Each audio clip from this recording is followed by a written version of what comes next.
estos 10 hombres con lepra y reciben este curioso mandato de Jesús. Id a presentaros a los sacerdotes. Ellos lo que pedían era la curación. Y Jesús les manda que vayan a Jerusalén, al templo, y allí se presenten a los sacerdotes, sin curarlos. Esta petición en sí no tiene ningún sentido, porque un leproso tenía prohibido acercarse no ya al templo, acercarse a cualquier ciudad, a cualquier población, mucho menos tocar ninguna cosa sagrada como el templo o los sacerdotes. Y además, la obligación de ir al templo a presentarse a los sacerdotes era cuando eran curados. Si Jesús los hubiera curado, hubiera tenido sentido que los mandara allí ya curados, podían ir a agradecerlo a Dios. Sin embargo, Jesús los manda para que agradezcan a Dios antes de ser curados. Para que vayan allí como si estuvieran curados sin estarlo. Es decir, que se fíen de una palabra que no son capaces de entender, que no pueden entender porque no se ha realizado el milagro. Es decir, Jesús les dice que aprendan a confiar sin ver, que confíen en su palabra sin ver todavía los resultados, fiarse de la palabra de Dios. Esto es algo totalmente necesario para la vida cristiana. La vida cristiana está hecha a base de la escucha de la palabra de Dios. Y es la palabra de Dios la que debe ser la guía, no solo porque nos da los 10 mandamientos, sino porque en cada momento va iluminando nuestra vida y nos va diciendo por dónde quiere el Señor comunicarse y va haciendo que esa palabra de Dios aparezca en el momento oportuno. No se puede vivir la santidad, no se puede vivir la vida cristiana sin una escucha abundante y en cada momento de la palabra de Dios que nos muestra lo que Él quiere. Si nos fijamos en la vida de San José, este fiarse de la palabra de Dios fue algo continuo y además, aunque no tenemos ninguna palabra de Él, pero sí tenemos esos hechos en que precisamente esa palabra es la que le va guiando en lo que tiene que hacer. El ángel o Dios le habla a través del ángel y le dice que lo que tiene que hacer es acoger a María como esposa en casa, y eso hace José. Le dice que lo que tiene que hacer es acoger a ese niño y hacer las veces de padre, y eso es lo que hace. Le dice que el niño corre peligro y tienen que ir a tierra extranjera, lejos de Jerusalén, y eso es lo que hace. Le dice que vuelvan, que vayan a Nazaret, y eso es lo que hace. José, en esos momentos tan especiales, se nos muestra como aquel que escucha la palabra de Dios y la va llevando a cabo.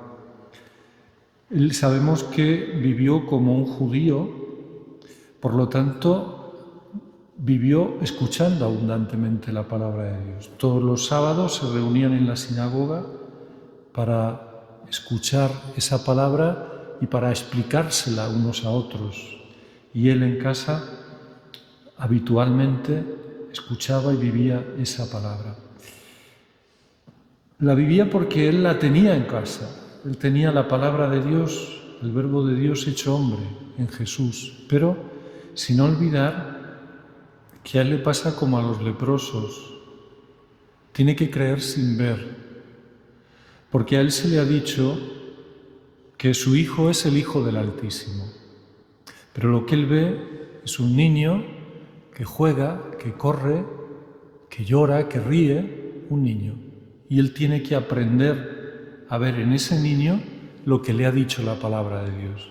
Es el Hijo del Altísimo. José es alguien que vive de la palabra de Dios. El fruto normal de las personas que han encontrado a Dios, que viven con Dios, de las personas salvadas, es la gratitud. Por eso Jesús les pide que vayan al templo a dar gracias por su curación. Cuando uno recibe una gracia de Dios, y eso en nuestra vida es continuo, estamos recibiendo la palabra de Dios ahora, dentro de un momento recibiremos su cuerpo, la respuesta normal es la gratitud y la alabanza. Agradezco a Dios porque sé ver lo que me está dando, lo agradezco no como algo merecido, sino como un don suyo, y le alabo por su bondad, por su grandeza. Cuando nos salimos de ese esquema y cambiamos la gratitud y la alabanza por la queja, por el malestar, por el mirarnos a nosotros mismos, por el desconfiar de nosotros, desconfiar de Dios, es señal de que hemos perdido la mirada y estamos mirando más para adentro que para el cielo. Estamos viviendo más de nuestros pensamientos y de nuestros sentimientos que del pensar de Dios. Recordad el canto de María, el Magnífica. María podía haberse quejado porque la situación que tenía era tremenda, sin estar casada, embarazada, sin ser de aquel con el que estaba desposada, siendo un niño que sería además hijo del Altísimo, podía haber dicho muchas cosas. Y lo que dice es: proclama mi alma la grandeza del Señor.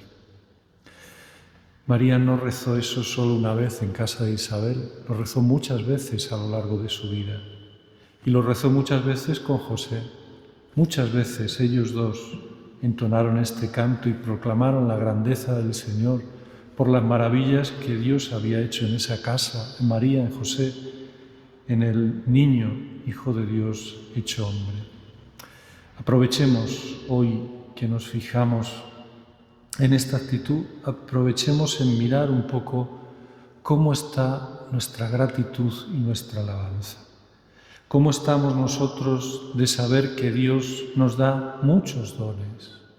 A veces miramos lo que no tenemos, lo que nos falta, lo que hemos perdido, y no miramos la cantidad de dones que tenemos. Fijémonos en lo que están viviendo estos días en Valencia y démonos cuenta de lo mucho que tenemos y que ellos han perdido. Seamos agradecidos a Dios por esto y aprendamos a vivir en esta actitud de alabanza.